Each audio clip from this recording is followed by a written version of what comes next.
তোমরা সবাই আশা করি ভালো আছো।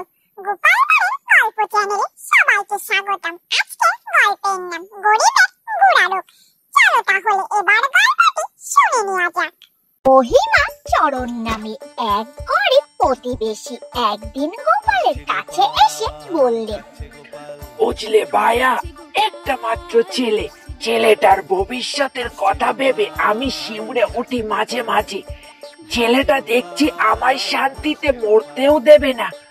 মরে গেলে যে কি করবে কুল কিনারা পাই না। কোনো বুদ্ধি দিতে পারেন এ ব্যাপারে? কেন, কি হয়েছে তার? গরিবের গুড়ারোগ হলে যা হয়, খাই দাই আর সারাদিন টোটো করে ঘুরে বেড়াই। একটুও ভাবনা চিন্তা নেই কি করে পরে খাবে মরবে। আমি মরে গেলে সংসারের যে কি হাল হবে, কে কোনো কাজকর্মে মন দিচ্ছে না। তা